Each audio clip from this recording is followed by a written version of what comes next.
Okay, I've started recording and we're going to start the presentation. Welcome to Cowboys and Skinners, Scarsdale and the American Revolution. I'm Dan Glauber, the local history librarian at the Scarsdale Public Library. Just a heads up, as I just said, I'm recording this presentation. Please feel free to ask questions in the chat, but keep yourself muted unless you have a question or observation. Please try to keep spoken questions to a minimum until the end of the presentation when there will be time for Q&A. Is everyone seeing my screen? It should say Cowboys and Skinners, Scarsdale and the American Revolution, and there shouldn't be anything blocking it. So if you're seeing something blocking it, let me know. Otherwise, let's go. So if you're here, you may already know that 2026 is the semi-quincentennial or 250th anniversary of the signing of the Declaration of Independence in 1776. On the federal level, there are two initiatives to commemorate this anniversary. The America 250 Commission was created by Congress in 2016 and is supported by the nonprofit America250.org. And the commission has organized three tentpole programs. America's Field Trip, which is a nationwide contest that invites students across the country in grades 3 through 12 to be part of the anniversary by sharing their perspectives on what America means to them. And you can win a field trip to some of the nation's most iconic and cultural, historic and cultural landmarks. America Gives is an initiative that challenges business and nonprofits, schools, other groups to donate, to commit to increasing their levels of volunteering and impact. So not to donate, sorry. And then America's Invitation, an initiative to collect stories from individual Americans from all walks of life. And you can submit your stories. They should reflect on our past, present, and future as a nation at America250.org. The other federal organization commemorating the semi-quincentennial is the White House Task Force on Celebrating America's 250th birthday. It's a mouthful. It was established by President Trump's executive order in January 2025 to plan the nation's 250th anniversary, coordinating federal agencies and other public and private groups for events from 2025 to July 2026. Including a military parade and the National Garden of American Heroes. And you can learn more at state.gov/freedom-220. And the executive order is also available if you Google it. I have the link here, but it's long. New York State has its own commission called the New York State 250th Commemoration Commission. You can learn more about New York's initiatives at NYSM. I'm just going to paste it into the chat instead of trying to read it.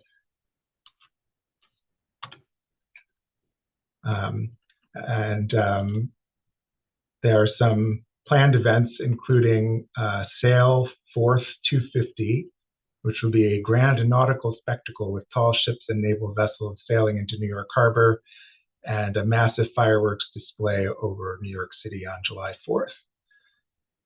Westchester also has a commission called Revolutionary Westchester 250, which you can learn more about at rw250.org. Among other many programs, the Rev Fest 250 will take place at Croton Point Park on September 27th to 28th, which will have military demonstrations, cavalry maneuvers, cannon firing, period craft demonstrations, and working oxen, along with live music on 2 outdoor stages. Finally, Scarsdale has formed its own commission known as Scarsdale 250/325. Scarsdale will celebrate the semi-quincentennial along with the 325th anniversary of the founding of the Manor of Scarsdale in 1701. You can keep up with local events with the Scarsdale official newsletter at Scarsdale. I'm just going to paste that one as well. Okay, let's move on. I want to paint a picture for you of what life was like in Scarsdale before the war broke out in 1776. Scarsdale was a quiet farming town at that time. There were no huge mansions or gentleman farmers. Here's how Scarsdale from Colonial Manor to Modern Community by Harry Hansen describes colonial Scarsdale. I apologize, I apparently misspoke about the RW250 Croton Point Park event that already happened, but thank you, Barbara Davis. Check at the RW250 website for more information about what Westchester is doing. Okay, so here's the quote from Scarsdale from Colonial Manor to Modern Community. In that far-off 18th century, sorry, let me just make sure. Oh, there's people waiting to be admitted. This is the problem. I don't have anyone helping me admit people. Okay. In that far-off 18th century, Scarsdale's roads were narrow, rocky, obstructed by trails. Its fences were stone walls and split logs. Its fields, clearings, and wild timber thick with underbrush. There were some open patches where the farmers had cut their hay, and along the road stood small cottages of weathered clapboards or shingles with steep roofs above the low first story. Orderly lawns and impressive mansions were undreamed of. Most of Scarsdale was as rugged and unkempt as it was when the Dutch bought New Netherland from the Indians. It was still woods and swampland, plus the rocky crags that identified it with the English Scarsdale of Caleb Heathcote's youth. And that book is from 1954, so apologize for the improper use of Indians versus Native Americans versus Native peoples. The first known census taken in Westchester County in 1712 shows that Scarsdale had 4 males aged 16 to 60 at that time and 4 male slaves over 16, in addition to 2 male slaves under 16 and 2 female slaves over 16. This made the total population 12, with only 2 women both enslaved. In fact, there were only 4 men, white men, who were not enslaved at that time. Probably Caleb Heathcote was one of them. We can jump forward to 1755, where we have this list of slave owners in Mamaroneck and Scarsdale, just to give a general idea of the number of households and enslaved people in the area by the middle of the century. 12 households are listed, all of which own slaves. Households with enslaved people were not included in this list.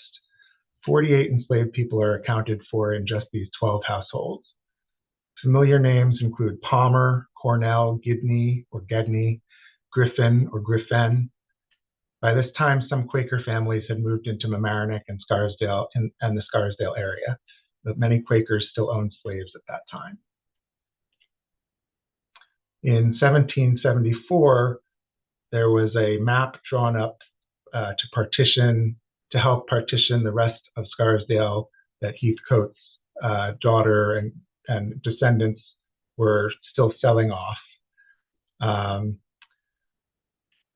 So landowners listed on this map were Crawford, DeVoe, Gedney, Angevine, Tompkins, Benjamin Townsend, Jonathan Griffin, Benjamin Griffin, Cornell, and William Barker. The first census of the United States of America was taken in 1790, so Scarsdale probably changed a bit since 1776, but by 1790, there was a total population of 273, which included 20 enslaved people. Some of the earliest town meetings of the town of Scarsdale have thankfully been preserved to this date. This local ordinance, approved on August 20th, 1787, demonstrates the nature of the small farming community. Also, it is the vote of this town meeting that it shall be lawful, if any hogs are found in the highway, not ringed or snouted, to drive them to pound, and the owner of said hogs shall pay the poundage. And there was an official pounder, I think they called him, who was elected every year to run the pound. So now I'm just going to sort of go through things in a timeline sort of way. So we're going to start in 1776. On July 9th, the 4th Provincial Congress of New York met in White Plains and adopted the Declaration of Independence. The Provincial Congress of New York was a revolutionary provisional government formed by colonists as an alternative to the British New York General Assembly. The Fourth Provincial Congress of New York was the first to convene in White Plains. The first Congress convened in New York City in May of 1775 and adopted a, quote, plan of accommodation between Great Britain and America that demanded the British government repeal all unpopular laws affecting the colonies and acknowledged the right of the colonies to self-taxation. In return, New York promised to contribute to the cost of defense, the maintenance of government, and to recognize Britain's right to regulate imperial trade. It also ordered the raising of 3,000 militia and the stockpiling of arms. All loyalists in the province were also to be disarmed at that time. The Second Congress convened in December of 1775, again in New York City, and sat until May 1776. In January 1776, when General Washington ordered Major General Charles Lee to prepare New York City for a British attack, the Congress initially refused Lee's entry as antagonistic to the British, but then acquiesced and agreed to stop provisioning British ships in New York Harbor. The Third Provincial Congress convened on May 22nd, 1776 in Fishkill. It instructed its delegates to the Second Continental Congress to oppose declaring independence. When British forces began amassing in New York Harbor in June, the Fourth Provincial Congress was organized and met in White Plains on July 9th, adopting the Declaration of Independence and declaring the independent state of New York. On the same day, the Declaration of Independence was read by George Washington to the Continental Army and local citizens on the Commons of New York City, who celebrated by tearing down the statue of George III in nearby Bowling Green. On July 10th, the Fourth Provincial Congress changed its name to the Convention of Representatives of the State of New York, and on July 11th, the Declaration of Independence was read on the steps of the courthouse in White Plains, which is the image you're seeing here, as pictured in this painting by George Albert Harker that hangs at the current courthouse in White Plains. Notable residents who attended either the adopting or the reading of the Declaration included Jonathan G. Tompkins, Michael Varian, and Samuel Crawford, who we'll talk more about, the three of those people. And in this picture, I'm not sure, but I did find, can you decrease the font size so we can see more of the screen? Yes, I can't do that right now because I'll have to leave my presentation. Unfortunately, I had some trouble with Google Slides and I had to convert things back and forth between slides and another program. So some of the text got oversized and I tried to correct that, but on this page, I must have missed it. So I apologize for that. But I was going to say that I believe that Samuel Crawford in this painting is pictured not the person next to the little drummer boy on the right, but the person behind him where all you see is a head. I believe that is Samuel Crawford, a Scarsdale resident.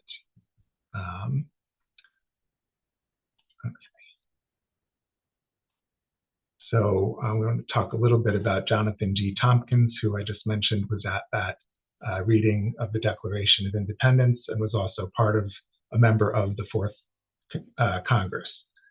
Jonathan Griffin Tompkins was a prominent member of Scarsdale and a patriot during the American Revolution.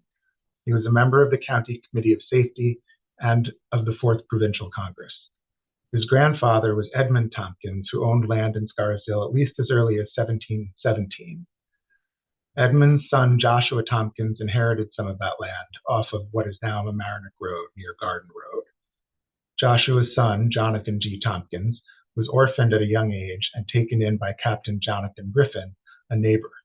Tompkins married Sarah Hyatt, daughter of Caleb Hyatt, Justice of the Peace in White Plains. His son Daniel, who became governor of New York and vice president of the U.S., was born in Scarsdale.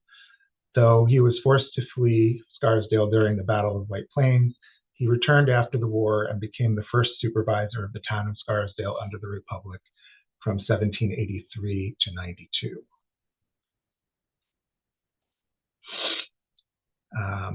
This is a picture of Wayside Cottage here. The Varian family, who after the war operated the present Wayside Cottage as an inn and tavern, supported the Patriot cause, and were forced to flee to Connecticut to escape British raiders during the war. The brothers Michael and James Varian moved to Scarsdale and into the cottage in 1775, fleeing New York City in anticipation of the war.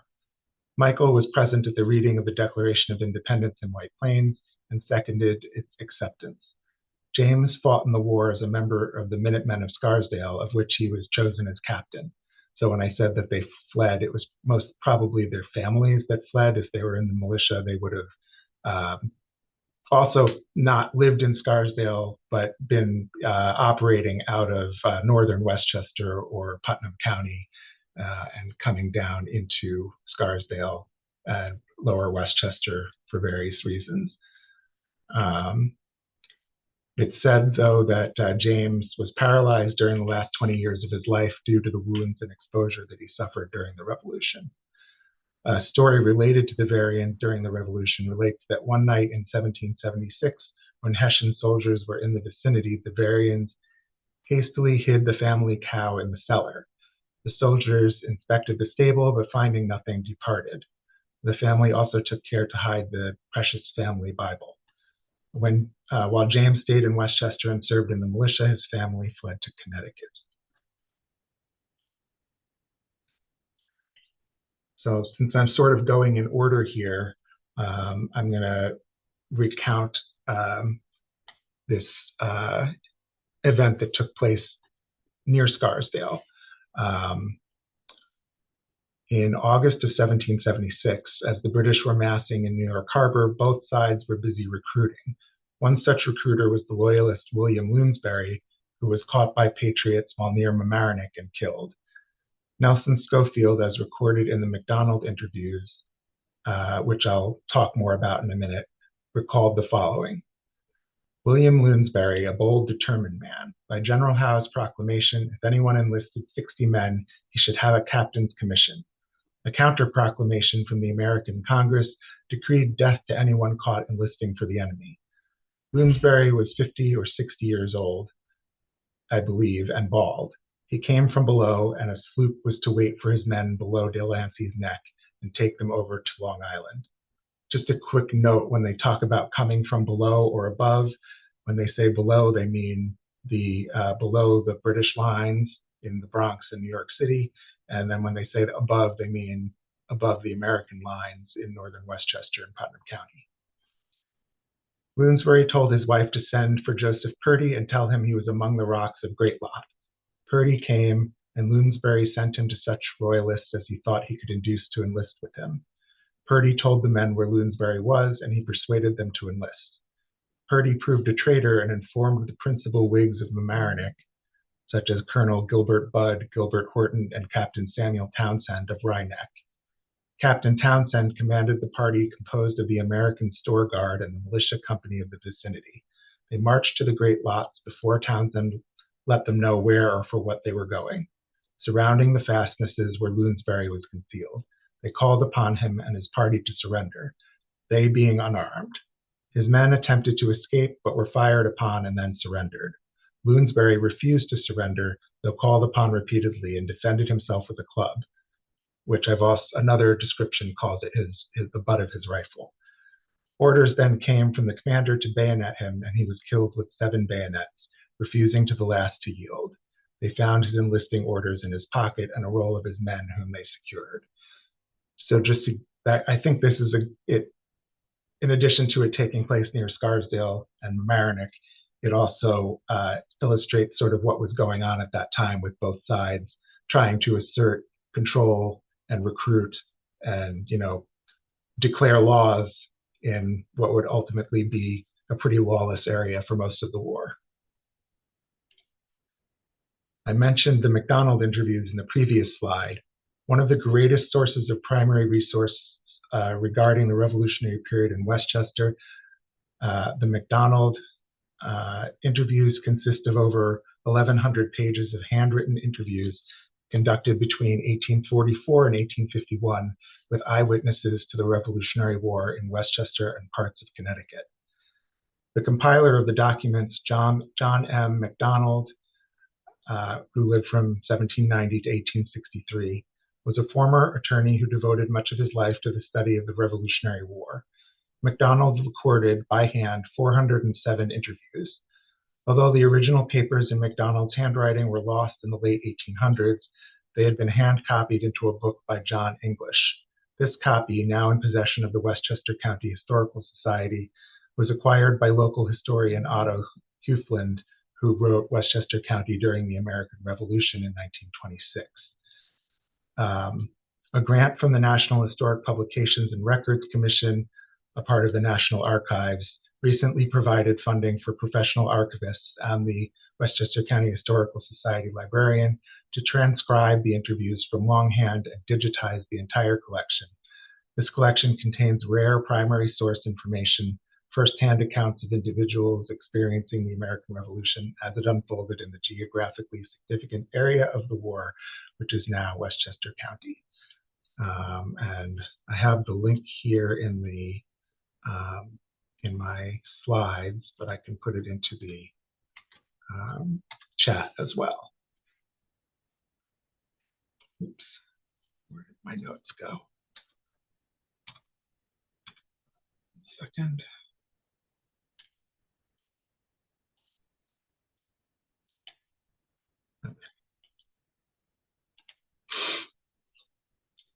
So now we're going to talk a little bit about the New York campaign, which will explain how the British ended up to our south in Westchester and why we have the Battle of White Plains.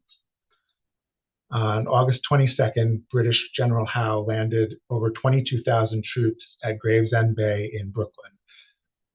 General Washington, with forces numbering at most 11,000, was forced into a series of retreats, moving from Long Island to Manhattan and retreating northward towards Harlem Heights, where a battle took place on September 22nd. Meanwhile, on September 9th, a Council of American Generals voted to evacuate New York against Washington's wishes. By mid-October, Washington was marching toward White Plains with around 3,000 men, hoping to take the high ground there, establish defenses, and meet the British in a strong position there. Meanwhile, Howe's forces occupied New Rochelle and Mamaroneck, making their way slowly toward White Plains.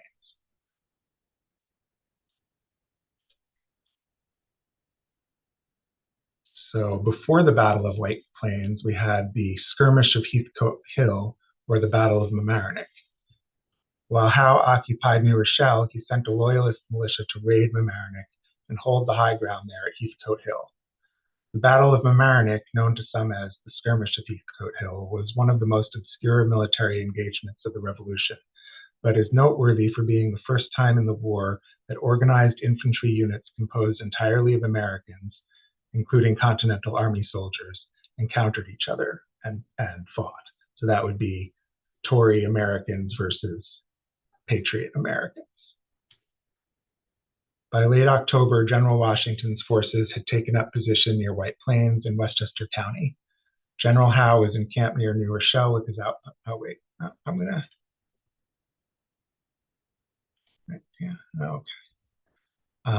General Howe was encamped near New Rochelle with his outposts extending up to Mamaroneck.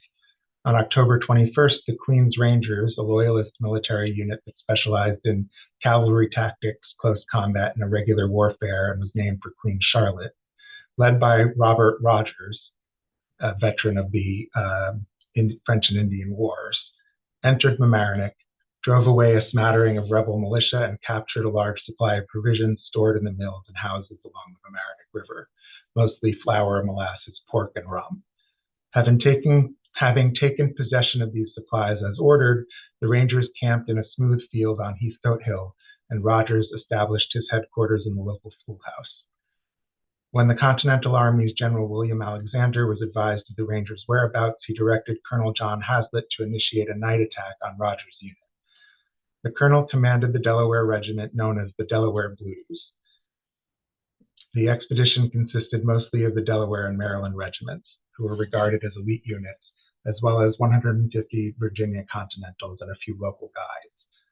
They set out late at night and marched in total silence along the road from White Plains to Mamaroneck. Accompanied by their guides, Major John Greene of Virginia headed up the vanguard, which was followed by Hazlitt and the main body. Hazlitt attacked at 4 a.m. on October 22nd. On the outskirts of Rogers' camp, they were able to catch a guard by surprise and kill him before he could alert the rest. But matters became complicated when the advanced guard unit stumbled upon an exterior guard of 60 men under Captain John Eagles. Some of Eagles' guard agreed to surrender, but others resisted. Although Hazlitt's main body surrounded the opposing guards, confusion reigned in the dark as the two sides became entangled, and in some cases, soldiers struggled with their own. In the confusion, Eagles and about a third of his men fell back to their main camp, while the rest were overpowered. By now, the main body of Rangers had been alerted, and most of Hazlitt's guides had deserted or could not be found. Hazlitt led his troops toward the Loyalist camp on Heathcote Hill, but Rogers was able to rally his regiment and halt their advance. The advantages to prize gone, Hazlitt opted to withdraw and settle for an incomplete victory, rather than storm a strongly held position in the dark against an unknown number. According to Hazlitt, his raid brought in 36 prisoners, a pair of colors, I imagine flags, 60 stand of arms, and a variety of plunder besides, at a cost of 3 or 4 rebel dead and about 15 wounded. Unfortunately, during their retreat to White Plains, Hazlitt and his men encountered a Continental scouting party of 100 who were also returning to camp when they confronted Hazlitt's unit, and the two sides mistook each other for the enemy, firing upon each other, and a total of 15 were killed by friendly fire. The Battle of Mamaroneck was a small victory for the Americans, who would soon experience defeat at the Battle of White Plains. But we do have an account of an observer to this to the battle from the MacDonald papers. Nelson Schofield, who also recalled the killing of William Lounsbury, recalled the Americans under Hazlitt passing by his house on the night of the Battle of Mamaroneck. He told that Colonel Hazlitt, with his party, came from White Plains down the Mamaroneck Road, as he put it, to the forks at Benjamin Cornell's. And here's a picture of the Cornell house at 257 Mamaroneck Road. So he came down the Mamaroneck Road to the forks at Benjamin Cornell's, then took the Quaker Meeting House Road to within half a mile of the Post Road, and then advanced 3/4 of a mile to the field till they came upon Captain Eagle's guard, which they surprised and took. The Americans retreated by the same road, that is, by the field's 3/4 of a mile to the crossroad, then to the Quaker Meeting House, and so on to White Plains. The guides and pioneers pulled down the fences for the troops and left them so. The Americans carried off most of their wounded. Returning past my father's house on the crossroad from Mamaroneck to Quaker Meeting House, they roused us from bed in order to get some water for the wounded. They advanced in such perfect silence that nobody knew of it, and surprised sentry and guard. The crossroad, which now leads from Heathcote's Hill to the Quaker Meeting House, was then a mere farm road extending about 3/4 of a mile west of the turnpike. It was made for the accommodation of 2 tiers of farm lots laid out on each side of it.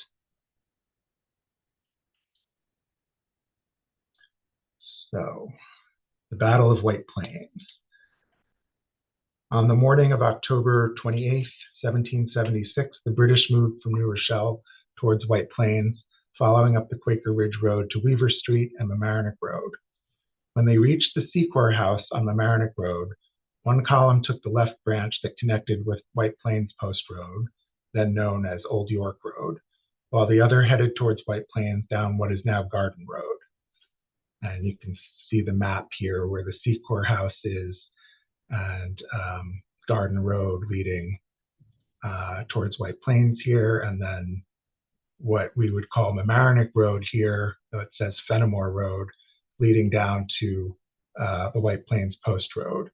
The current Fenimore Road would have been across the street from heading towards Hartsdale from the Post Road here, and this area right here is where the police and fire safety building is now. An American column of about 1,500 men under Spencer was sent to intercept the first group of the British and occupied high ground about midway between Secor's Fork and the Post Road. And I have that area circled here in yellow. And this is a map from the book I mentioned from 1926, Westchester County during in the American Revolution by Hugh Flint. So the British arrived here just after 9 a.m. and the Americans, crouching behind stone fences, poured fire into them. Another British column soon flanked the Americans, who fled down the hill toward the Bronx River, which they crossed, scattering into the hills of Greenburgh. Francis Secor, who was 2 years old in 1776, recalled to MacDonald his father's description of the soldiers passing by on their way to White Plains. I have often heard my father describe the march of the British Army on the day of the Battle of White Plains. He stood, when he saw them, under the great tree in front of our house, and they marched along the ridge which runs north near the White Plains Road and near our residence. The troops he saw were, perhaps, the right column of the British Army. As they marched, they drove before them an American force, the advance guard, no doubt, and that would have been Spencer's group. The British were preceded by a strong body of pioneers who took the fences and made bridges across brooks and over low grounds. At 9:30 a.m., once the delaying force led by Spencer made contact with the British in Scarsdale, they returned and informed Washington that the British were approaching in 2 columns along the Eastchester Road. Once at White Plains, Howe deployed his army in an open area about 1 mile in front of the American line. Howe planned the main attack against Chatterton's Hill, while the rest of his army kept the rest of the American line occupied. The Hessian artillery, which had helped to drive back Spencer's delaying force in Scarsdale, on the left, opened fire on Chatterton's Hill, driving the militia there into a panicked retreat. The arrival on the hill of backup from McDougall and his brigade helped to rally the militia, and a defensive line was established with the militia on the right and the Continentals arrayed along the top of the hill. After the artillery bombardment, a 4,000-man detachment was sent to attack the American position. The British regiments attacked directly against the American positions, while the Hessians attempted a flanking maneuver. The British were forced back with heavy casualties, but the Hessians took up a position beyond the American left flank. And after that, the fight lasted only a few minutes before the militia fled, running into the Delaware troops. And the appearance of the advancing Hessians threw the Delaware troops into confusion, as they were forced to retreat from Chatterton Hill. But Howe didn't push his advantage. The armies held their positions for 2 days while Howe waited for reinforcements. And Washington organized his army for retreat into the hills of North White Plains. With the arrival of additional troops on October 30th, Howe planned to attack the following morning. However, a heavy rain fell the whole next day, and when Howe was finally prepared to attack, he awoke to find that Washington had slipped away overnight. Howe decided not to pursue the Americans and allowed them to safely retreat to Peekskill. On November 5th, Howe withdrew his army from White Plains and returned to New York City to finish evicting the remaining Continental Army troops from Manhattan, which he accomplished at the Battle of Fort Washington. General Washington eventually crossed the Hudson River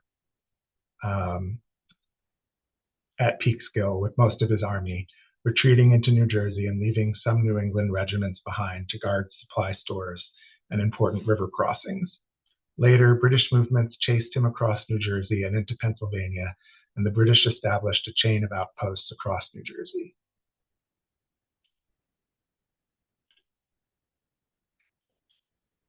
After the Battle of White Plains, Scarsdale found itself in no man's land, trapped between the British to the south and the Americans to the north. Most residents left their homes and retreated to whichever side they sympathized with. Samuel Crawford remained as a member of the local Minutemen. While they were most likely based in northern Westchester, Crawford and his militiamen made frequent forays into central and southern Westchester to conduct raids and gather supplies. Samuel was chosen as first lieutenant of the Scarsdale White Plains Minutemen on February 14, 1776. and was also present on July 11th when the Declaration of Independence was read. He was also a member of the Committee of Safety of Westchester County. The committees of safety were local extra-legal patriot groups that effectively became the shadow governments of the American colonies, gradually replacing British royal authority during the Revolutionary War. They were instrumental in mobilizing resources for the war effort and enforcing the patriot cause at the local level. On March 16, 1777, Crawford would gain the distinction of being the first Scarsdalean to die for the Revolution. That night, Colonel Joseph Delavan ordered Crawford to escort a wagon caravan to and from southern Westchester to carry off what they could forage and to destroy what they could not carry off. This was to prevent the Queen's Rangers from gaining access to the same supplies. This property that Crawford was to bring back may have belonged to a family of patriots who were forced to flee, leaving their goods and supplies easily raided. In any case, 5 or 6 teams proceeded into Eastchester that night. In the meantime, British Rangers came up from Kingsbridge and engaged in skirmishes with Continental patrols. Toward evening, as the wagons were returning, the Rangers made a surprise attack near the house of Judge Stephen Ward, near the corner of Post Road and Tuckahoe Road. It was reported that Crawford, quote, had called to see his sister there in the neighborhood when he was attacked. An account written by Crawford's descendant, Frank L. Crawford, in 1939, says that he was surrounded and then bayoneted and died of his wounds. Another account says that the British took Crawford with them and that he died on his way to their camp. He was 45 years old. Crawford's tragic end in the battle on the Eastchester Road are commemorated by a bronze tablet on a huge boulder placed on a triangle at the intersection of Post Road and Tuckahoe Road in Eastchester in 1913 by the Bronxville chapter of the Daughters of the American Revolution. In addition to his involvement in the Patriot cause, Crawford was also the miller who may have built and certainly operated the grist and sawmill on the Bronx River by the historic mill pond near the Scarsdale station. The mill stood on the west side of the Bronx River, and a much-used ford seems to have been located a short distance below the dam. The mill ground the local farmers' grain and cut their timber, and later made axles and wove cloth for uniforms for Civil War soldiers. It passed into the hands of Richard Morris, who was succeeded by the Pophams, who operated it until it burned down in 1863. The exact site of the mill remains unmarked, and all traces of it were obliterated by grading for the Bronx River Parkway.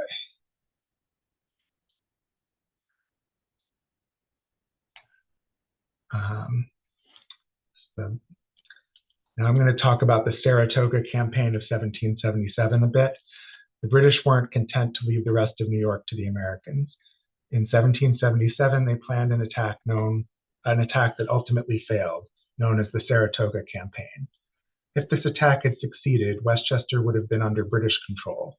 Instead, Westchester remained too close to the British in New York City for the Americans to truly control the area, and too close to the Americans for the British to fully control it either. With Washington retreating through New Jersey towards Philadelphia, what prevented the British from controlling the rest of Westchester and taking the rest of New York? General Howe decided to hold New York City while sending much of his army south to take Philadelphia. At the same time, General Burgoyne organized an invasion from Quebec designed to capture Albany, which the Americans still held, in order to cut off New England from the rest of the colonies. Burgoyne's army of 7,000 set forth from Canada on June 14, 1777. They traveled south down Lake Champlain, approaching Fort Ticonderoga by early July. Burgoyne occupied Ticonderoga by July 5th, leaving 1,300 men to hold the fort and the surrounding area. By the end of July, Burgoyne had moved south to Fort Edward, about 25 miles south of Lake George. Burgoyne's approach to Fort Edward was preceded by an expeditionary force of Native Americans who began indiscriminate raids on frontier families and settlements, which had the effect of increasing local support for the Americans. On August 3rd, messengers from General Howe finally reached Burgoyne at Fort Edward, informing him of Howe's decision to attack Philadelphia. Burgoyne now knew that there were no reinforcements from New York City currently on their way to his position. Realizing that he now had a serious supply problem, Burgoyne decided to send men towards western Massachusetts and Vermont to raid draft animals and horses. This detachment was soundly defeated at the Battle of Bennington on August 16th, further weakening Burgoyne's army. Howe had originally promised to support Burgoyne's campaign with troops from New York City. Henry Clinton, in charge of the defense of New York City once Howe departed for Philadelphia, had about 7,000 men at his disposal, but his orders from Howe were to support Burgoyne as needed. With the speed of communication being limited, this meant that there would be a significant delay between when a request for reinforcements was sent and when it was acted upon. Meanwhile, a second expedition under the command of St. Leger sailed, or hopefully I'm pronouncing that right, sailed up the St. Lawrence River from Canada and crossed Lake Ontario to arrive at Oswego. St. Leger had about 950 regulars and loyalist militia members and was also joined by 1,000 Native Americans. They left Oswego on July 5th and arrived at Fort Stanwix on the Mohawk River by August 2nd. There they lay siege to the fort. But when the Americans in Albany learned of the siege, they sent General Benedict Arnold to provide support. Arnold left Stillwater, New York on August 10th with 800 regulars to support the fort. They expected to pick up militia members along the way, but much of the local militia had been ambushed and defeated at the Battle of Oriskany on August 6th. With this setback, Arnold attempted subterfuge instead. He arranged the escape of a loyalist captive who was led to believe that Arnold's force was much larger than it actually was. The ploy was successful, leading to the retreat of St. Leger's Native American forces. St. Leger was thus convinced to retreat from Fort Stanwix and return to Quebec without his Native American support. With this brilliant deception, Arnold prevented St. Leger from reinforcing Burgoyne at the Battle of Saratoga. While Burgoyne moved south from Fort Edward towards Albany and St. Leger retreated from Fort Stanwix, the Americans under General Gates set up defenses north of Albany, about 10 miles south of Saratoga, where the Polish engineer Brigadier General Tadeusz Kosciuszko set up defensive lines. Throughout August and September, militia companies arrived at the Continental Army camps along the Hudson. Gates's army swelled to over 6,000 rank and file. Burgoyne's army met the Americans at this position south of Saratoga, attacking on September 19th, but the battle was indecisive. Meanwhile, General Henry Clinton finally moved north from New York City on October 3rd.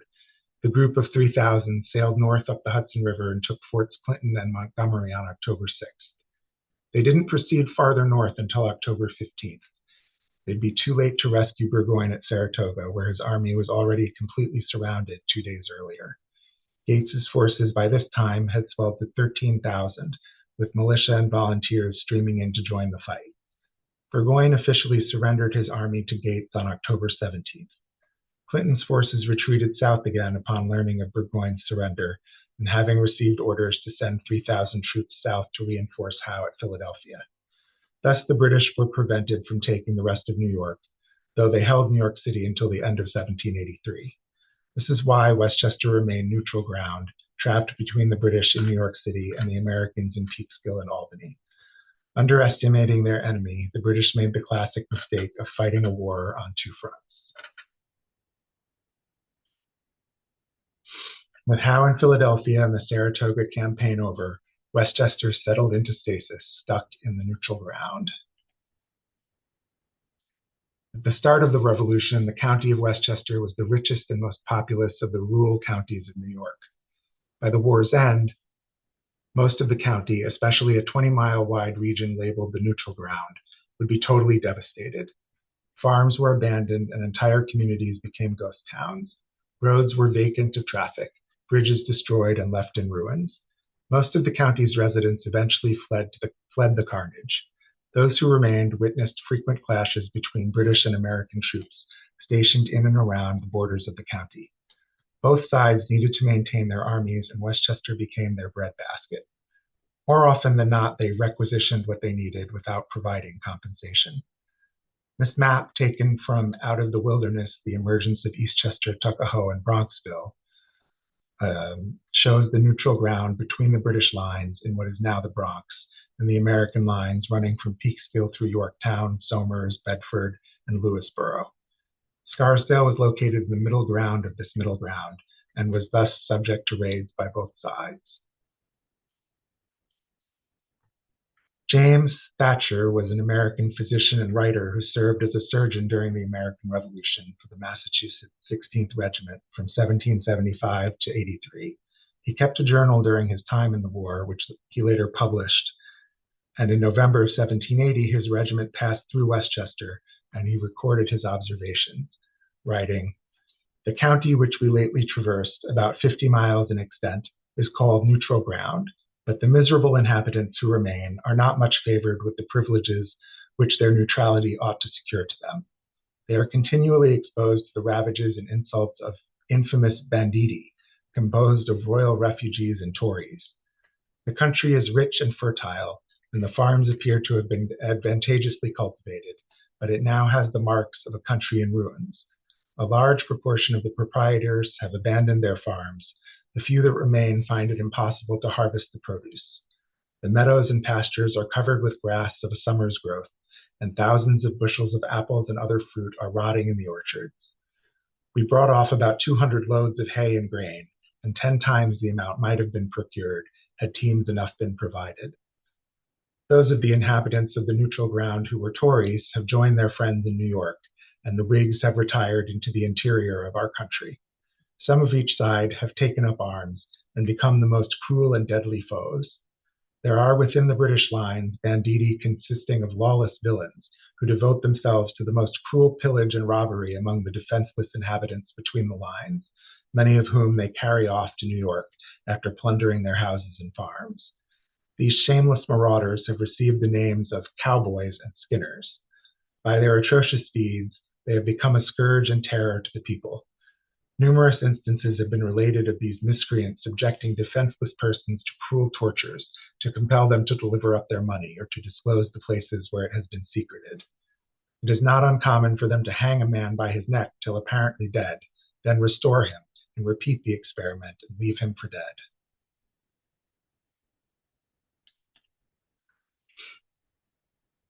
Most horrific to those who tried to continue their lives in Westchester was the constant threat posed by bands of thugs and highwaymen who claimed loyalty to either or both England and America, depending on the circumstances.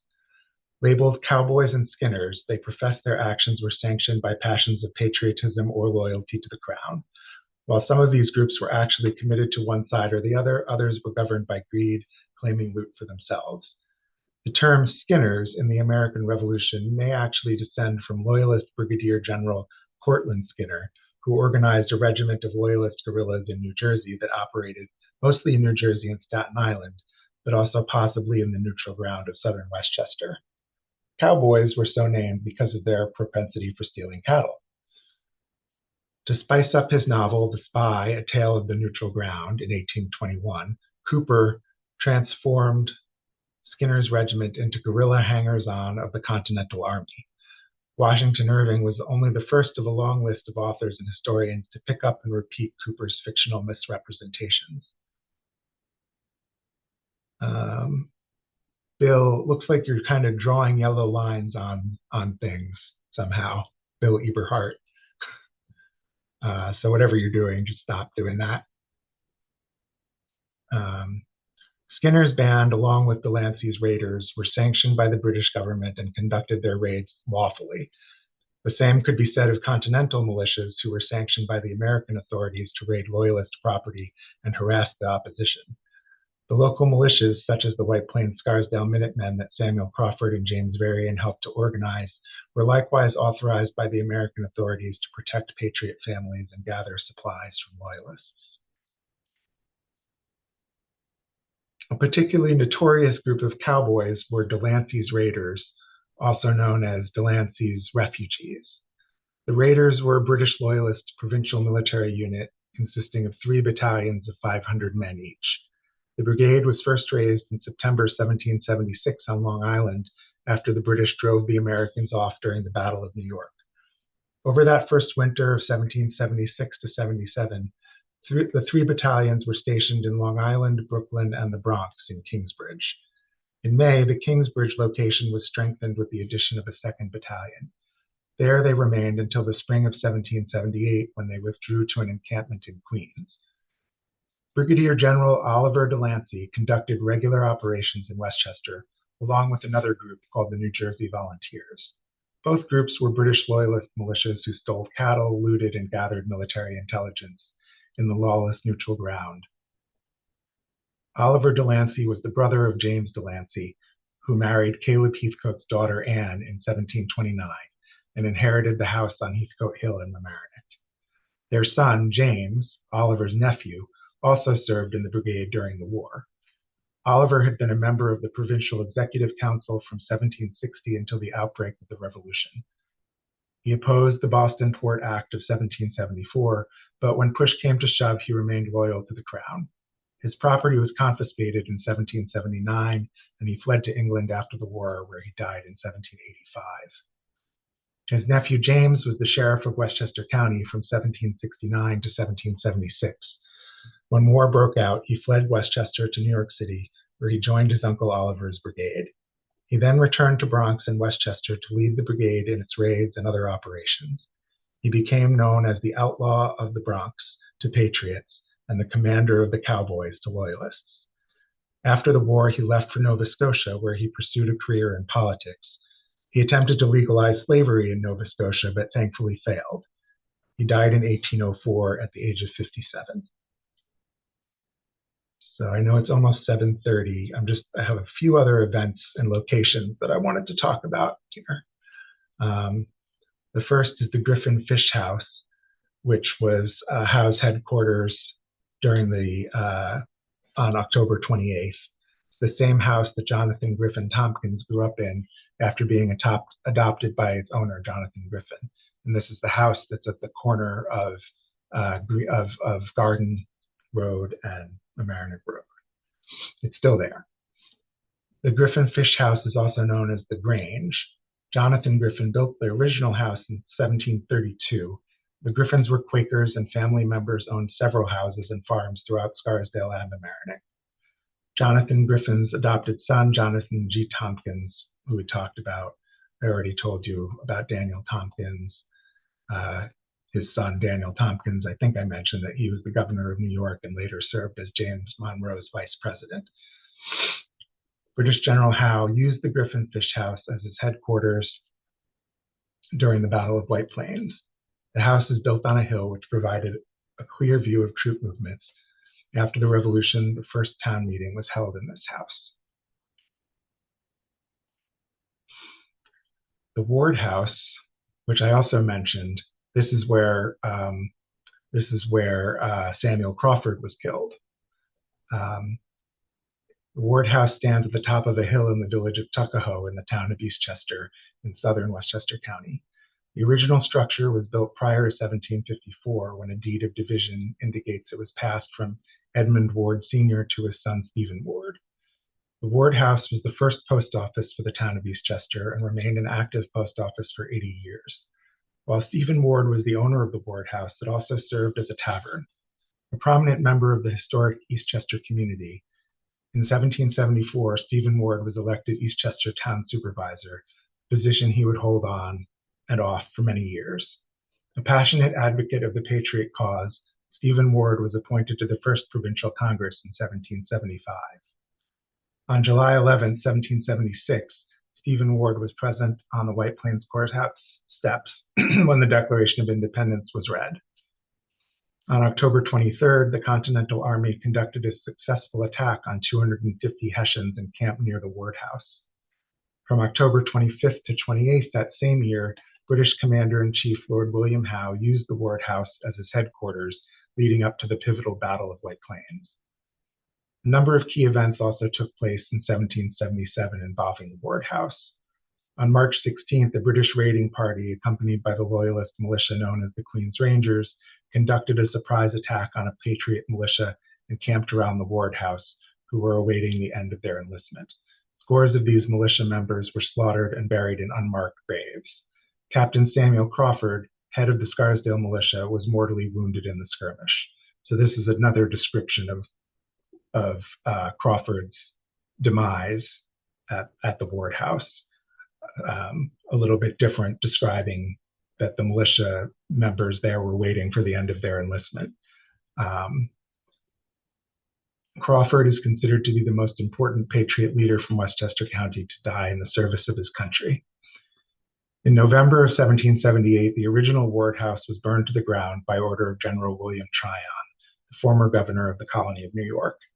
In the early 1790s, Stephen Ward's son Jonathan rebuilt the home on the same footprint and to the exact specifications of the original home.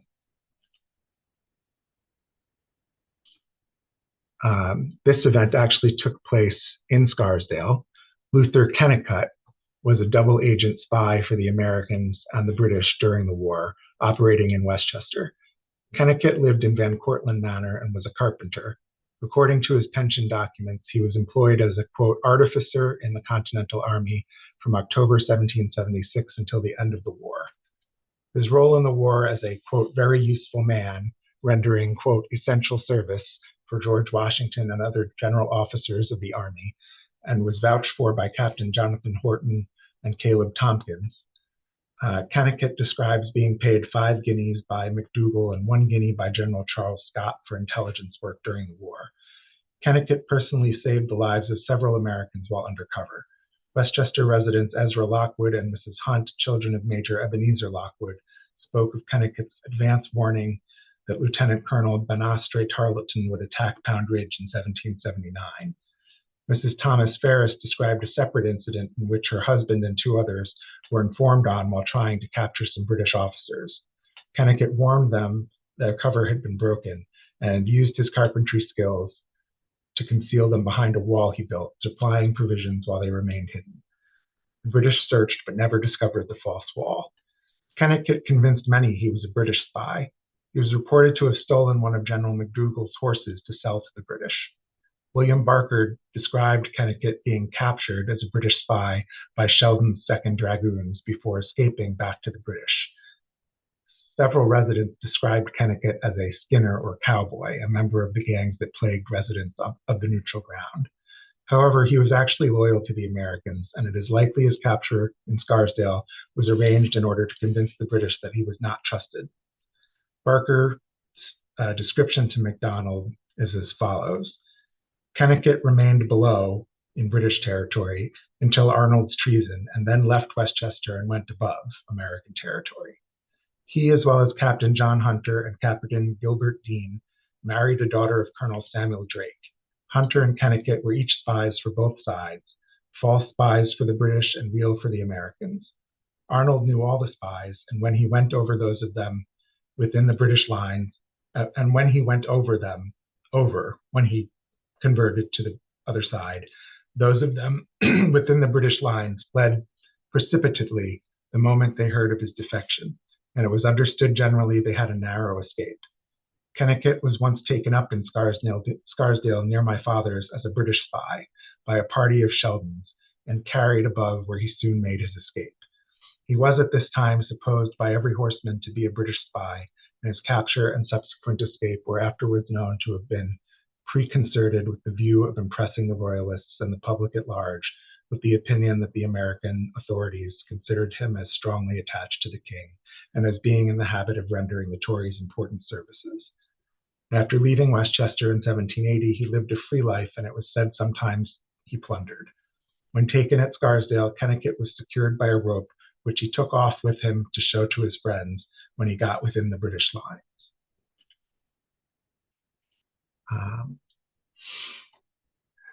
Finally, this is my last main slide. Nelson Schofield described to MacDonald an incident that took place in Scarsdale regarding a notorious outlaw. At the time of the Revolutionary War, the Merritt name was known in Rye, White Plains, and parts of Connecticut. They were property owners and community members. Some were loyalists and some fought for American freedom, and one was an outlaw, the legendary Shubael Merritt. Shubael Merritt's name conjured up fear for many people in Rye, and his stories, factual or exaggerated, have made their way into Rye legend. With little regard for his family members and even less for strangers, he went about stealing and cheating his way through life and right into death. In one famous example of his outrageous behavior, he chased 2 Frenchmen who were carrying a large amount of gold down King Street and into a field, shooting one of them in an attempt to rob them of the money. In another story, he put his grandfather, a shoemaker, down a well and left him there until he promised to give Shubael shoe buckles. It's believed that he raised and lowered the old man numerous times until he got the answer he wanted. In the end, even Shubael Merritt couldn't escape judgment. As legend has it, one day he was playing a game of cards with another outlaw near New Rochelle when they spotted a man named Old Niffin and his son plowing in a field. Shubael and his opponent decided that whoever lost the game should go into the field and shoot the father. Shubael, having lost, accepted the challenge. He proceeded to walk into the field and shoot the father in front of the son. Years down the road, when the war was over, a young man is said to have tracked him down, shot and killed him, the young man being the son of Old Niffin, now grown up and seeking revenge. Nelson Schofield described a time that Shubael was almost captured while passing through Scarsdale. Shube Merritt and his friend Akerley were passing near a swamp in Scarsdale, close to which Ben Cornell lives. An American party being there, an ambush fired upon them from high ground, overshooting but killing Akerley. Shube escaped like a deer. The Americans surrounded the swamp, but Shube was gone. The Merritt family is a prominent old colonial family in Westchester, particularly known in Rye, White Plains, and Greenwich, with roots tracing to England, playing roles from landowners to loyalists and patriots in the Revolution, including notable figures like Shubael Merritt and abolitionists, with branches also appearing in Connecticut and upstate New York. They were active in commerce, community, and abolitionist movements, with many intermarrying with families like the Lyons and Greens, and some later moving to places like Upper Canada. The Merritt Parkway in Connecticut is named after Congressman Schuyler Merritt, a persistent advocate who helped secure funding for the Scenic Parkway, which was built in the 1930s. Oh, right, I have one more. There was also a brutal ambush that took place in Scarsdale. In March of 1781, a group of Americans were ambushed and killed near William Barker's house at 906 Post Road, also known as the Swartwout House. Barker wrote, "Once during the war, probably in 6 or 7, Skinners were overtaken in Scarsdale near my father's house by a party of Delanceys, who attacked them, refused to give them quarter, killed all but one, and left him for dead. He was cut to pieces and life barely remained in him, but he at length recovered. These men were hacked, slashed, and killed, begging for quarter." The physician James Thatcher relates a similar story that he heard while passing through Westchester. Thatcher wrote, "Here we were informed that 6 of our men, having taken from Delancey's refugees 30 head of cattle, were overtaken by 40 of Delancey's corps and were all killed but one, and the cattle retaken. In the morning, breakfasted with a friendly Quaker family, in whose house was one of our men who had been wounded, when 4 others were killed. We dressed his wounds, which were numerous and dangerous.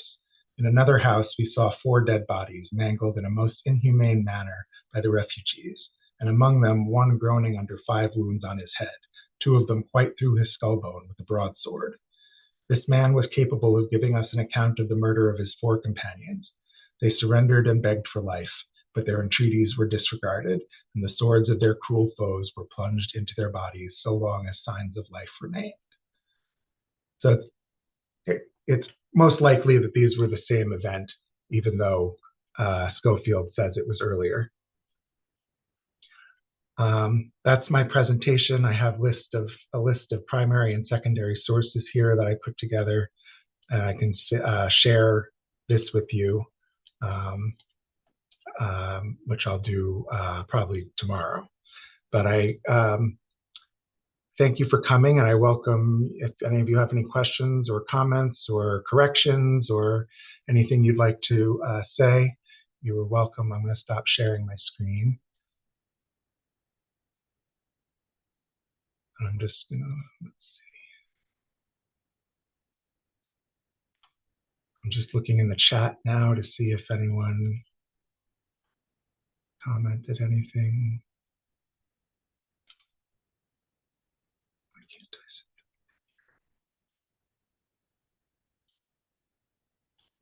I see? Okay. I see a question. What's the population distribution from loyalists to neutralists to revolutionaries?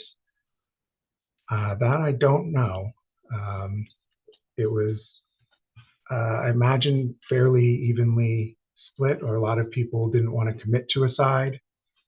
And then another question: in the past few months, the Ward House in Eastchester is now owned by the county, specifically Westchester County Parks. The Friends of the Ward House are responsible for its initial preservation and maintenance, while the county oversees its overall care and historic significance. And there's a link in the chat to that. What happened to Delancey later? The elder Delancey, Oliver, moved to, had his property confiscated, and he moved to England, where he died a few years later. And the younger Delancey, James, who was the grandson of, who would have been the great-grandson of Caleb Heathcote, he moved to Nova Scotia, where he went into politics and tried to legalize slavery in Nova Scotia, which he failed to do. Someone asks, what surprised me most in my research? You know, I guess the most surprising thing in some ways, not surprising, but the thing I really wanted to answer for myself was why Westchester remained between the two armies. Why was Westchester this neutral ground?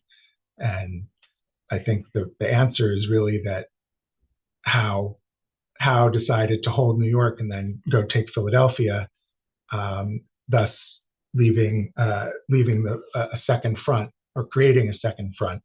And the Burgoyne campaign was unsuccessful, partly in thanks to Benedict Arnold, who was actually supposed to be a rather brilliant general.